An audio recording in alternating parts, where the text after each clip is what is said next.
Yun, magandang buhay po sa ating lahat mga kakwentuhan and welcome to Papa Joe's Vlog Kakwentuhan.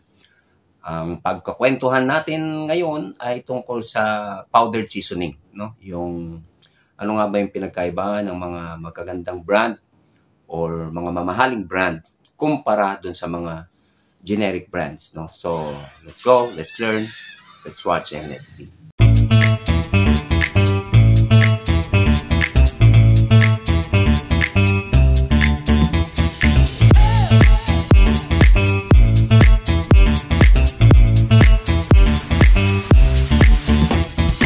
So, yun. Before anything else, konting background lang. Kahit papano naman ay medyo matagal na rin tayo sa kusina. Parang more than 20 years na rin. And nagtitinda tayo ng mga pagkain. Nagtrabaho tayo sa ibang bansa, nagtitinda rin tayo ng mga dishes bukod sa nagtatrabaho tayo. And real talk, talagang user ako ng Knorr, ng brand na Knorr. Talagang satisfied ako sa brand na to. Talagang nare-reach ko at nasasatisfied ako sa mga dishes ko kapag ito ang ginagamit kong brand. And bilang katotohanan, sige, ito actually, ayan, this is Knorr pork cubes, okay? And ano pa ba? And this is Knorr beef cubes. Itong pag-uusapan natin, okay? Mamaya. And ano pa ba? And ito, ang Knorr roast tip. Kung alam niyo yung roast tip, this is chicken powder roast tip. And ano pa ba? Ito pa isa. And this is balot na lang. Knorr cream of mushroom. So lahat ito ay medyo mamahalin. So yung mga generic brands ay mas mura ng 3 times or 2 times. Or mas mahal ang brand na Knorr ng 2 to 3 times. Pag-usapan muna natin yung Knorr beef cubes. Okay? Saan ko ba ginagamit tong Knorr beef cubes? Ginagamit ko yan, of course, pag nagluluto ng mga baka, sinigang na baka. Yan talaga ang ginagamit kong brand. And siguro, hindi ko alam, pero siguro 95% or 99% ng mga nagluluto ay gumagamit lahat ng seasonings. So, ito yung gamit ko for more than 2 decades talaga, ang brand na Knorr. Sabi nga nakasulat pa nga dyan ay professional. Yan, professional. Professional nga ba? And then, dahil sa uso ang online selling and online purchasing, medyo namamahalan kasi ako. Itong beef cubes na to ay umaabot, itong isang box na to. Something like 337 yata, no? So, this is 600 grams. Ilang cubes pa to? Hindi ko makita. But still, this is 600 grams. 60 cubes pala. So, ang isang cubes ay 10 grams.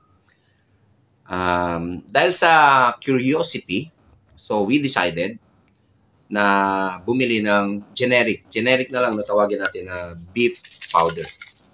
Kasi yung generic na beef powder ay parang 100 pesos lang, 1 kilo. 100 pesos, 1 kilo at ang delivery fee ay 60 pesos. So 160 lang ang 1 kilo, no? Compared to Knorr na 600 grams lang ay 337. So times 3 talagang price. At kapag order ka halimbawa ng 3 kilo nito, still ang shipping fee pa rin niya ay 60 pesos pa rin. So ito na. Hindi ko na po ipapakita. Subalit, sinubukan ko na po ito. At hindi ko na po na-video. First of all, ito pong generic.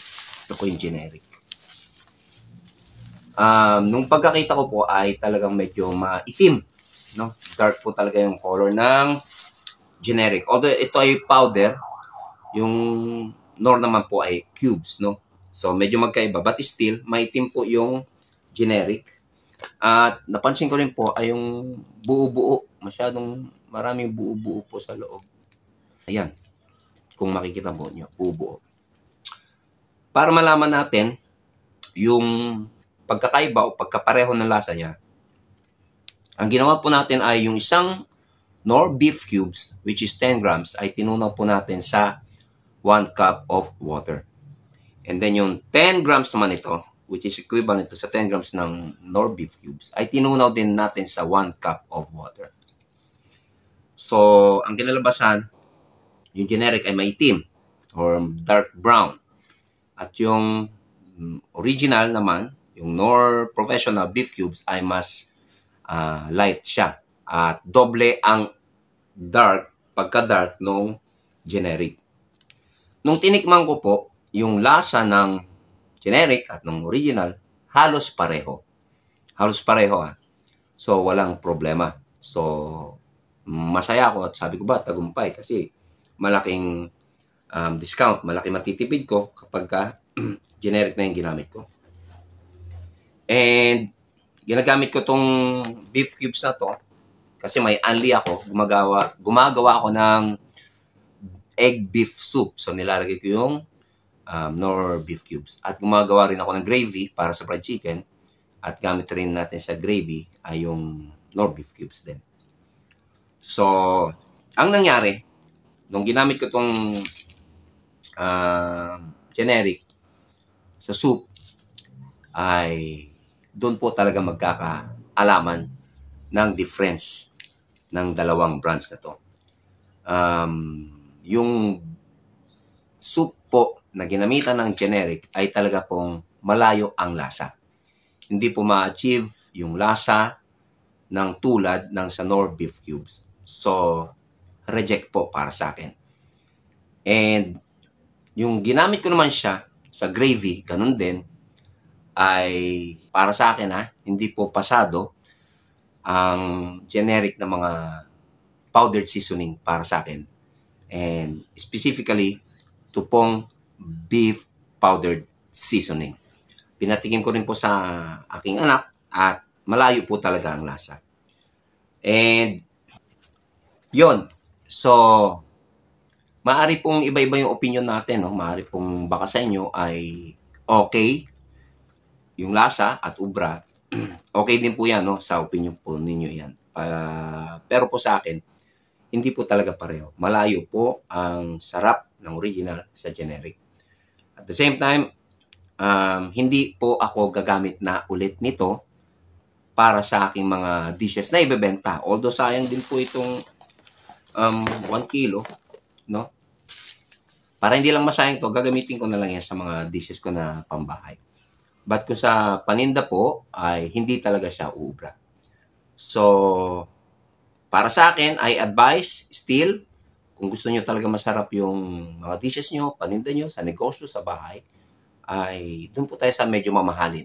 Kahit na mahal po siya, talagang masasatisfied kayo sa outcome ng mga dishes ninyo. Talaga pong masarap at magiging confident ka ibenta yung mga produkto mo.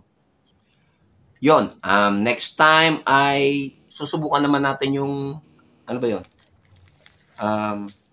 chicken powder. Ito po yung chicken powder. Ito po yan. So, ito po yung original, yung roast beef. Next time po ito na may try natin. At yung original po na Knorr roast beef chicken seasoning powder. Bigyan ko na lang kayo ng clue. Itatakal to natin next time. Hindi ko pa to na-try.